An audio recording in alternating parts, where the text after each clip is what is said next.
everyone, this is Rachel, and I'm here with another episode of Get Sketchy with Christy and Rachel. Christy and I are going to be working with this sketch from Paige Maps using a circular pattern with pattern papers, and I'm changing up just a little bit. I'm going to be using this one very small photo.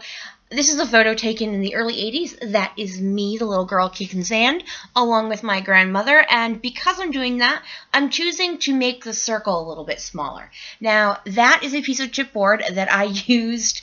I actually used a colander and just made a circle around it. And now I'm going to be using my Caterpillar crop to cut it up into the pieces that I am doing it on the other side. And excuse me, I'm going to stop this for a second while I close the window.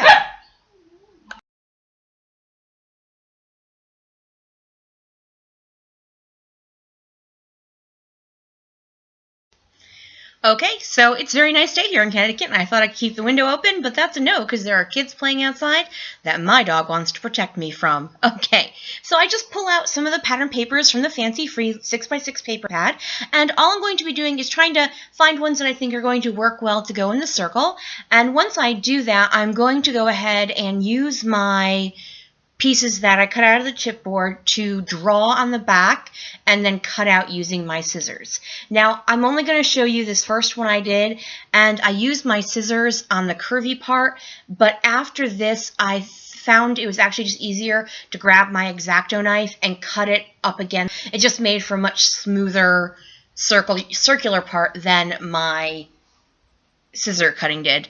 Now, once I've completed that, and I've kind of pieced it back together, trying to find the... Oh, sugar, what am I trying to say here? I was trying to find a pleasing way for it to look without all the big ones together and all the light-colored ones together. So while I'm doing that, I am making layers with the leftover pieces. Now, I'm hand-cutting these out, which I normally don't do. I'm very much a trimmer person because I can't cut straight to save my life, but because my circle pieces were going to be very wonky, I didn't really have a problem with this being wonky as well. Now, I'm doing my layers. Two of the pieces are from pieces I cut out of the circle. The third layer, that top layer, was that bolder swatchy paper, and I wanted something different from what was in the circle to be that bottom layer.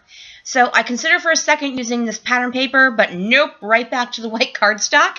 And while I want a softer look for this, I am going to ink the edges up. I am going to use my ink blending tool just to give it a softer look, and I am using a Distress ink in Dried Marigold.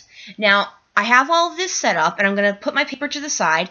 I had cut out this white circle earlier just on plain cardstock that I bought, I think, at Walmart or something, and I'm going to use that as my base for these papers just to make it easier to gather them all together. So I'm going back and I am putting all my layers back, and it's going to end up slightly different than what I had originally had. I'm trying to get it so it's not just a big circle. It does have the ins and outs that the original piece had, so I'm playing with it, making sure there aren't two big pieces together, making sure there aren't two pink pieces together, making sure there aren't two smaller floral pieces together, or smaller print pieces together, like there's that small floral and then there's that small polka dot. I didn't want those two together because they would read very similar once they were on the page. So I'm pretty happy with what I have now, and what I'm going to do is put a lot of ATG tape on the back of my photo and try to catch the majority of the paper that way. And it works. I think I only lost one piece of paper when I went ahead and flipped it over. There it is. So once I do that, I add a little bit more glue to the back, and then I grab some washi tape and I just do an X along the back just to keep everything glued down. I am going to add more ATG tape, but I just wanted to make sure everything was completely secure for when I flipped it back over. So I'm going to add, as I said, I'm going to add more ATG once I glue it on the page. Before I do that, I want to put down a layer of mist So I go ahead and I grab my mists, and I'm going to use the peach color from the Heidi Swap Color Shine. And I thought it'd be fun to spray it, but I went to go spray it, and yeah, we're just not going to work. So instead, it spurt out like big droplets. And I was actually like, oh, that's actually kind of cool. I really like that. So what I do is once I get that,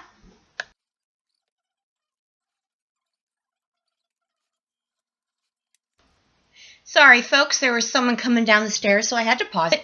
As I was saying, I'm going to go ahead and put this down after I get all the rest of it. Wow, the extra ATG tape down. And what I decided to do is offset the circle off the page because I just thought it looked better that way, considering it wasn't as big as the original piece in the sketch.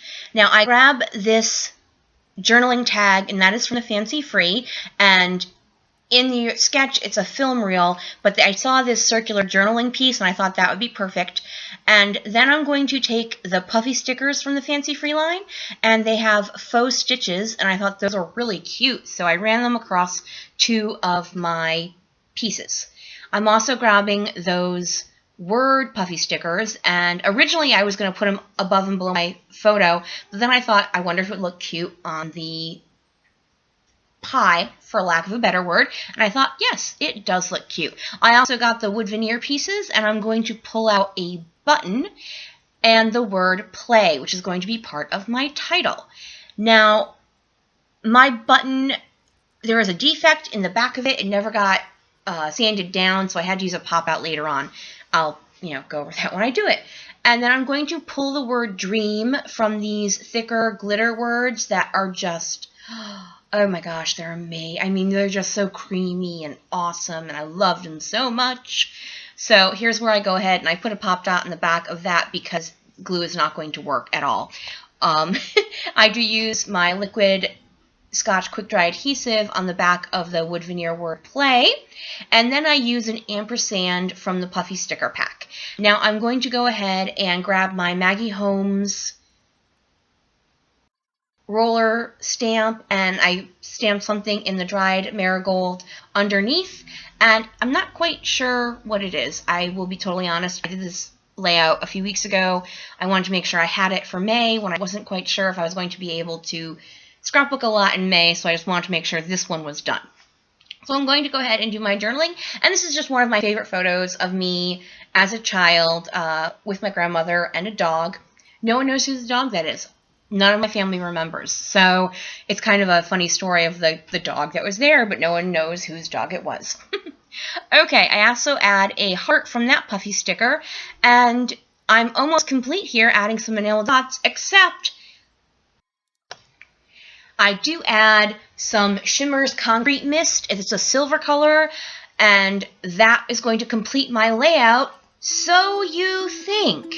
I'm going to show you some close-ups. I'm going to pack everything away, and then I'm going to ruminate and decide to add an extra piece up in the upper right-hand corner while my animals have a lovely little tussle. All right, I add a little bit of pattern paper and another wood veneer, another puffy sticker, and 2 of those cross-stitch pieces from the glitter words that the part of the title came from. Thank you guys so much for joining me here. Please make sure you check out Christy's layout.